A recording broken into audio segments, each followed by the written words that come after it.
Welcome to the Crack House Chronicles, your favorite true crime podcast. I am Donnie, and with me is a man who wants everyone to know that when he woke up this morning, he felt like $1,000,000. But that's with the cost of inflation.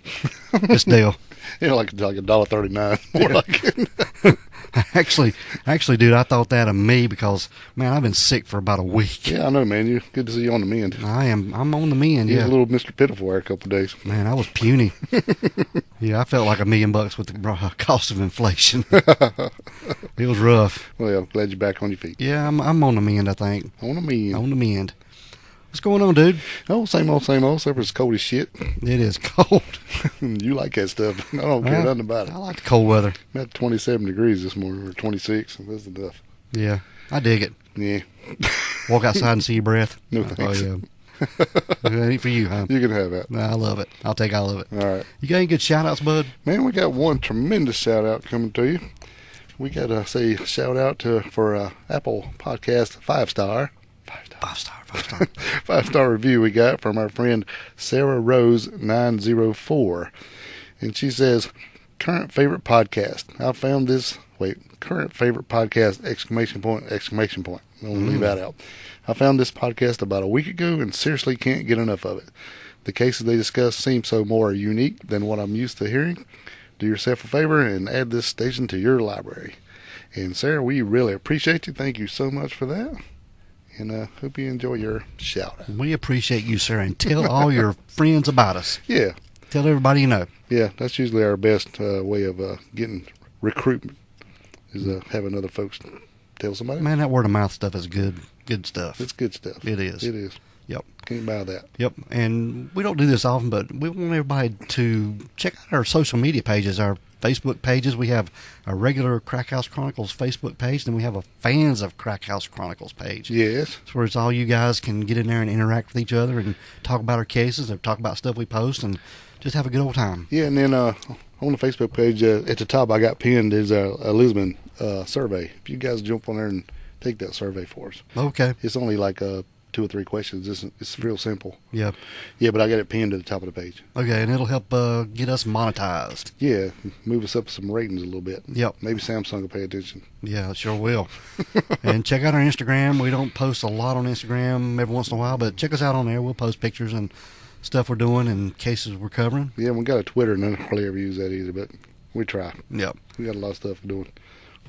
Yeah. But anyway, yeah, we got them. This is a 2-man show, so it is what it is. You get what you get. You get what you get, and apparently you like it, so we appreciate you. Yeah, we appreciate everybody, yeah. Damn right. And if anybody wants to go to Apple Podcasts like Sarah Rose and give us a 5-star and write something in the box. Please write something in the box. Yep. That'll get you noticed. It will get you noticed. That's right. Yep, and you will get a shout-out. That's right. Yep. We also have a Patreon that we're working on. Mm-hmm. And we'll get some stuff all you put guys. on there. Yeah, getting some stuff built up for that. Going to do some video stuff here pretty soon, I think. And all you folks that waiting on your goodies from Patreon, I have got it mailed out. So finally. Hopefully you'll get it pretty soon in the mail. So yeah, probably do. Probably got it already. Yeah.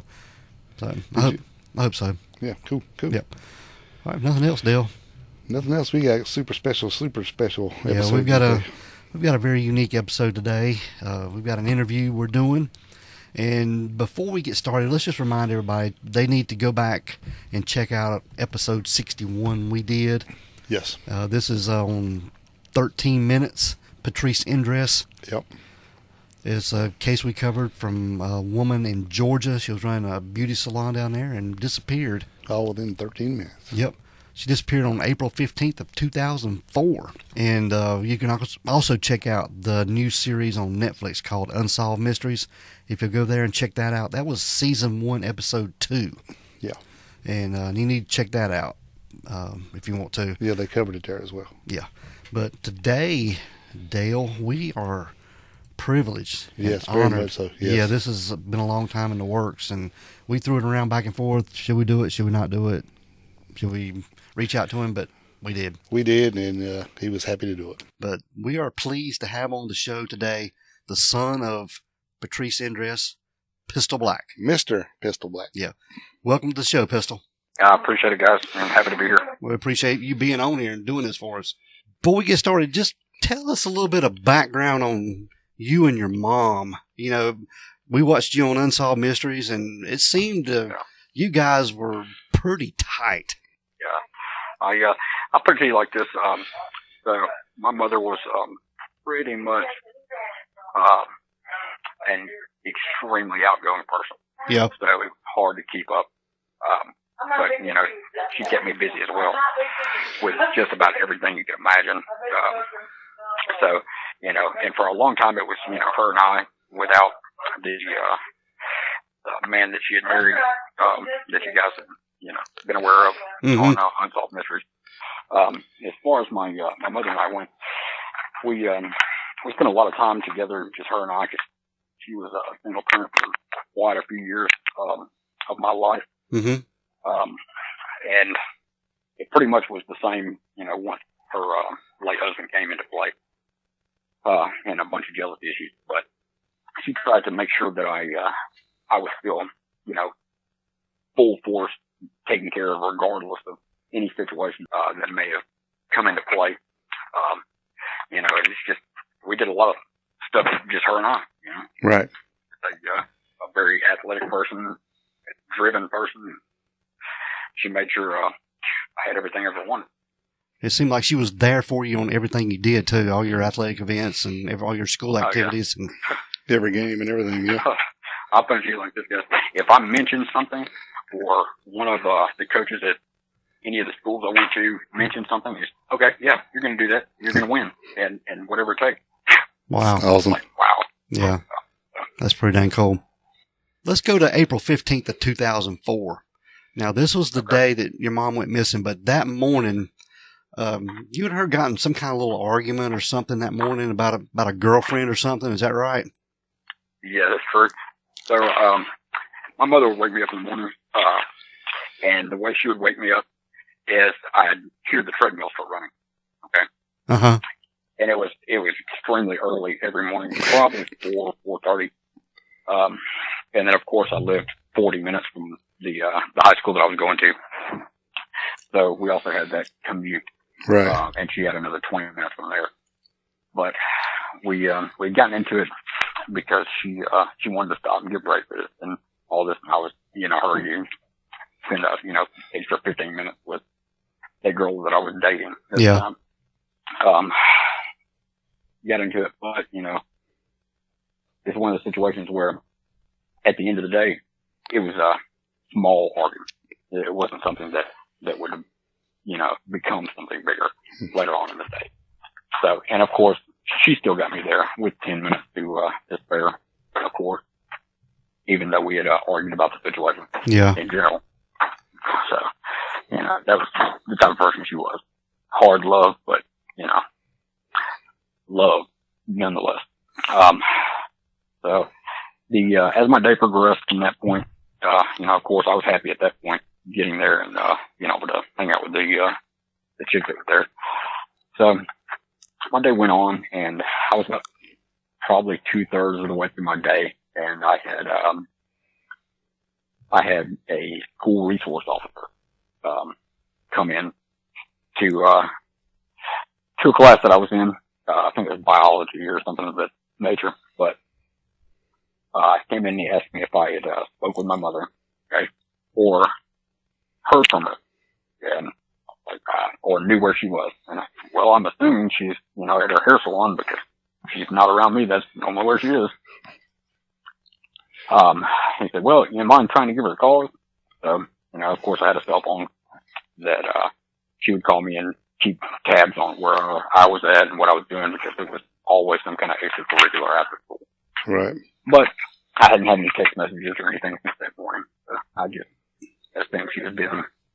But most of the time I got a call at lunch. So I went to lunch that day, didn't get a call from her or anything, but didn't think anything about it, you know. So another one of those situations where I was hanging out with the opposite sex. So, right. The resource officer said, give her a call. I tried to give her a call 3 or 4 times, and it was probably around 1:30-ish at this point, maybe 2 o'clock. After this point, the school resource officer, put me in his, squad car and took me to the Patrice County deputy, or sheriff's department rather, Mm-hmm. and they went into a point of almost an interrogation. Wow. And I had really no idea what was even going on at that. I had no idea if my mother was missing. I didn't, they weren't telling me any of this. Okay, so it was quite odd to me at the time. About probably 2 hours or so into this interrogation. What kind of stuff were they asking you, though, dude? What were they asking you in the interrogation? They pretty much asked me questions like, did your mother say anything about leaving, or was she planning to take off, or did she have some trip she was going on that nobody knew about? And I'm going, I have no idea. Grilling you, and you have no idea why. Exactly. So they commenced to making me put myself on the way, and at this point I'm flipping. My best friend's mother called me and was asking me where I was at and if I was okay and if I needed anything, and I'm going, what is going on? I don't even understand. I'm at the sheriff's department. Well, he said, well, your mother's missing. She's been missing since this morning. And I'm going, okay, she's been missing since this morning. So why is it just now, 3 or 4 hours later, at this point, or probably more so, that I'm getting some news and it's from you instead of, to law enforcement? Right. Didn't make any sense. At this point, I'm a teenager that, obviously would have no idea how to do anything of this nature, or even remotely, have a thought of something like this. So, it was very strange. After this point, I received a call from the estranged husband, and he pulled up to the sheriff's department. He told me to get in the car. I got in the car, and he drove me to her hair salon that she had become missing from. Mm-hmm. Told me to get out of the car and took off. What? Of course, there was a lot of friends of hers and mine there. Right. And they opened me, gave me hugs and everything else. But at this point, I was more so, curious, want to know where she's at. Had never experienced anything like this in my life. Yeah, you had to be in some shock almost. Yeah, I had no clue what to do. And my father, my biological father, pulled up probably 20 or 30 minutes after that. Of course, he lived 2 hours plus away. So I'm assuming as soon as he got the phone call, he was on his way. He pulled up and he said, look, I don't know what's going on. We're going to get to the bottom of it. We're going to find out where your mom's at. They had a pretty good relationship, didn't they? They were best friends. Yeah. There wasn't anything else. Yeah. I thought I remember hearing they had a really good relationship as far as, being really good friends. Right. Well, my father was quite a bit older than my mother was. Mm-hmm. So he met my mother when she was late teens, early 20s. Okay. And pretty much showed her what the world was about. And my father at that point was pretty wealthy, and that was a lot of my childhood.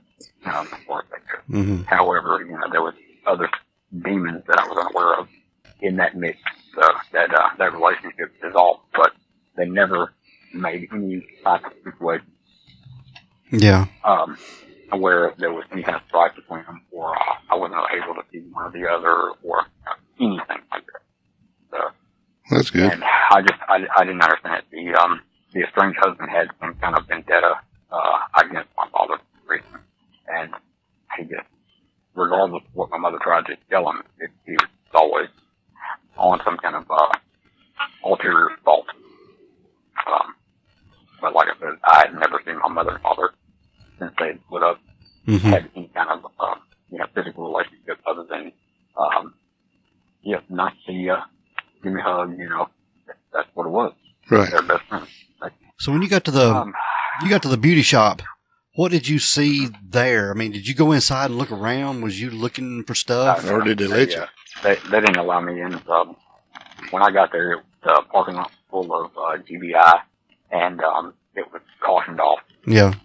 Of course, I tried to go in, and they were doing the investigation Yeah. on the property itself, so allowing anyone. Yeah. So that morning, she had a couple appointments. I think it was a woman named Pam Shepard. I think that was her first appointment, her first customer that morning. Have you talked to Pam at all about this? You have not? I have not. If I have, it's been very brief, and it's been, quite some years ago. Yeah. So it wouldn't be anything that was extremely pressing on my mind. Yeah, I just didn't know if any of the customers that morning had said anything about how her demeanor was, how she was acting that morning, if you know.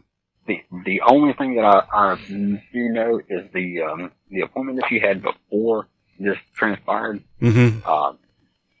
They told me that she was perfectly normal, bubbly, congenial, so there was nothing out there ordinary. Yeah. Her. And, if, like I told you before, she was extremely athletic, so she was not the type of person that's just going to lay down and take it, any kind of abuse from anyone whatsoever. That's just the way she was. Mm-hmm. It's not as far as going and saying that she's violent by any means. That wasn't the case in any way. But she was definitely a strong-willed person. It didn't make any sense with no struggle. Yeah. Or anything like that. And nothing missed. That was the other part that was baffling. So she seemed to be just going about her day. I mean, she'd heated up her lunch and was just hanging out at the shop. That's it. That was her life. Yeah. I mean, it's unreal. How long after all this transpired were you able to go in the shop, or were you able to ever go in the shop and look around? I'll put it to you like this. About a year after they found her remains, okay, I stopped in at the shop and wanted to just go in. At this point, it had been turned into a pet groomer or pet grooming service. Mm-hmm. So, of course, they let me come in and then, walk around and everything like that. I explained to them why I was there and everything else. So they didn't have an issue with it, but it was lifeless. It was cold. Yeah. So you never did get to see the shop at all. It was like 2-3 years later then. Yeah, I saw it from the outside. And that's it. Yeah. Yeah. So you never did get to go in and look at what was going on there. Anything she had or nothing. Wow, I didn't know that. Yeah. Look, I'm going to tell you like this. So 2 days after this happened, the door locks were changed on our home that I lived with my mother and her husband. Okay. I was not allowed to get in there, get any kind of clothing, anything like that. That shit blows my mind right there, dude. That blows my damn mind.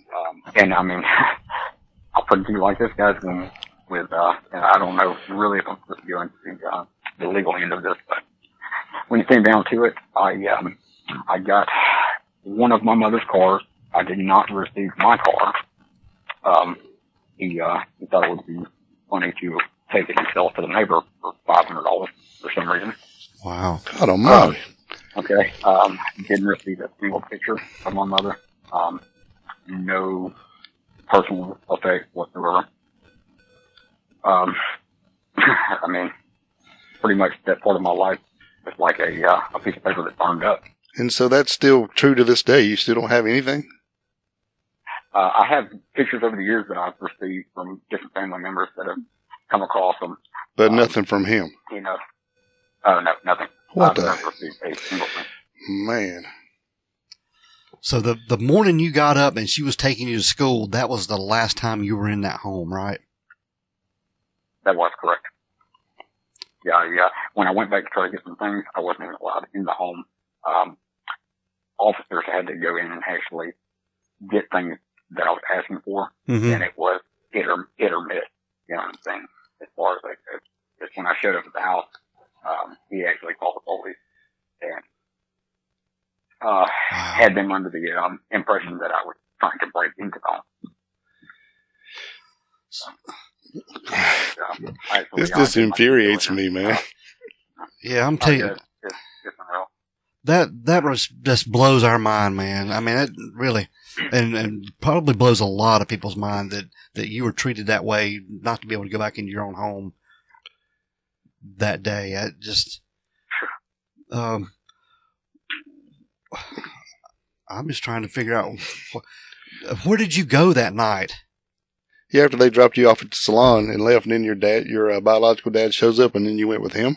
Yeah, I went with him, and of course we went to a hotel that was close by, Mm-hmm. and stayed with the command center as closely as possible.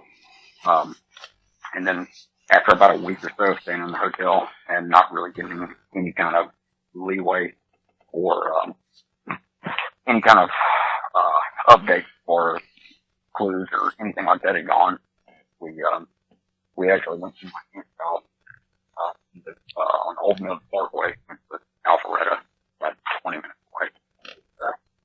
And she let me stay there through the end of my school year and through the end of anything that was going on in the investigation.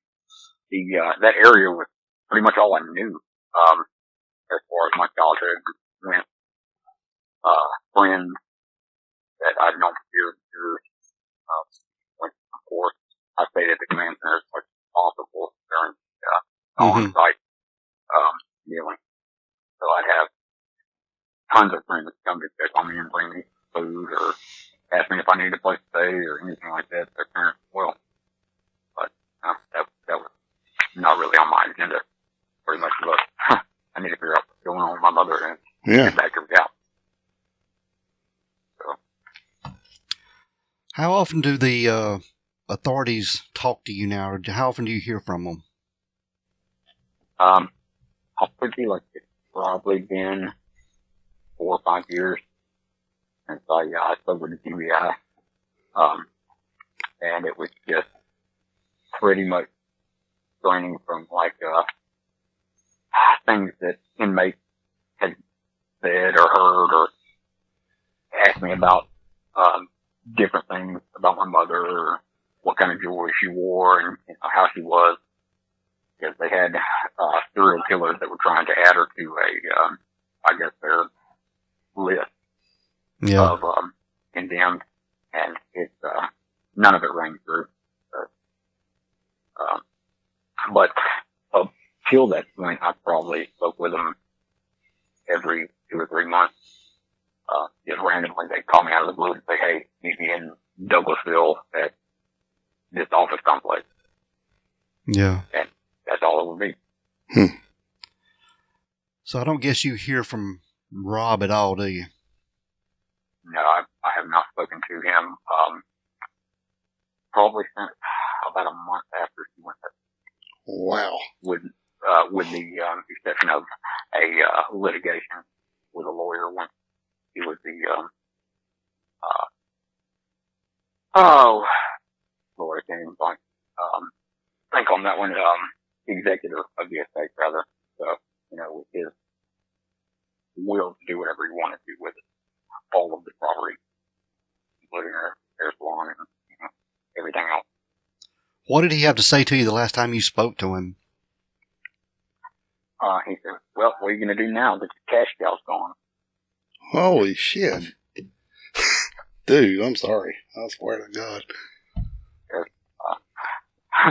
Believe me, I went from actually being a person that didn't really want for things because it was one of the situations where it was something I liked. I had gotten it not because I begged for it or anything like that. That was certainly not the case. My mother actually made me work for everything I got. Mm-hmm. So she would meet me halfway on it. So whatever I wanted, okay, you pay half, I'll pay the other half. And okay, you do that. So he's not the person that any kind of attention that was away from him was bad attention. And he was gonna toss it off at every stop. How far away does he live from you now? Do you know? as far as I'm aware, he lives in Douglasville, which is about, Yeah. 20 miles where I'm at. I don't guess you happen to run into him anytime or anything, do you? Or pass him on the road? Or I've passed him in traffic a couple of times, the past couple of years, but, it's one of the situations where, he caused me so much grief in my younger years that I would rather not, get into any kind of, confrontation with him, because I'm unsure of how I would feel. I got you. Yeah. Because I'm an adult now. So Yeah. You definitely. Yeah, you're on the same playing field now, so it'd be a whole different story. Yeah. Mm-hmm. Well, you definitely take the high road on this. I'll tell you though, man. I don't know how I would act in your situation. I don't know what I would do. I would hope I'd be acting like you are, because you seem pretty level-headed about it now. Because, damn, dude. Yeah. I mean, I'll tell you, man. I suppressed a lot of it and just kept moving forward on the track that she had set me on in life, and it didn't always go the way that she had imagined it, due to the fact that I didn't have the backing that I would have had if she would have been around, or the support as far as that went. But I tried my best, and I come to find that everyone has been through something in life. You can't judge one or worse than another, because if that's what the person's been through, that's the worst they've ever seen. So they can't really get on the same playing field that you are. yeah. Right. With a lot of subjects. So it humbled me over the years. The gentleman that found her remains behind the church, have you spoken to them any at all? Were you able to talk to those guys? I did speak with that guy. Very genuine guy from the area. Mm-hmm. And it was really a happenstance. He was working on the backside of the roof on the church. As well. It's kind of, off the trail. It's not around a lot of homes. But he saw a deer that it looked to be injured from the back of the roof. Mm-hmm. So he spoke with someone else about it, got down, went to look. The deer collapsed next to a plant. Not something anyone really wants, but it's fine. Yeah. But it did. So they never found your mother's wedding ring either, did they? That's true. They told me that they had found different pieces of jewelry that his mother wore a lot of gold. That's where I got it. Mm-hmm. As far as I go, that's part of where we are. But the wedding ring was very strange that they didn't find it. It wasn't all wedding ring. Fine. But I've never seen that as well. Yeah. Or like that. What about your mom's ashes? I know there's a petition out there I've seen online for people to sign for you to get her ashes. Is there any progress on that at all? Zero. Zero. Zero progress on that. And like I don't know if you heard me earlier, but I've never been within 100 yards of her remaining anything like that. He had taken, and he had a memorial service, but her remains were not at the memorial service. So like that, I've never been anywhere near my mother since.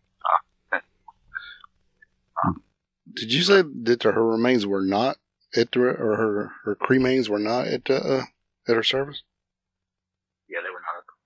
Oh wow! Dang. Man, we knew this Rob guy was. Well, I'm just gonna say it was pretty much trash. Watching the show, but that didn't even scratch the surface on this guy. I don't know, guys. He's the type of person that will argue a point. If that's where he wants to leave it, that's where he leaves it. Yeah. Dang, dude. I mean, I can't imagine what you've been through, because we done this episode 61 on this, and we had a lot of good response from it. And, everybody watching the Unsolved Mysteries episode, and, me and Dale threw it back and forth for a while. Then we threw it off the table about, trying to get in touch with you about covering this. And we didn't know if we should dig it, or even if you would want to. Yeah. Yeah. But, it seems like, we get a lot of comments, even now, and it's being, a year later almost, when somebody listens to the episode, we get a lot of comments, and man, you got a lot of support out there. A lot of people they'll always comment on how you were done and how wrong it was. And so just know you have a ton of support out here, man. It's one of those situations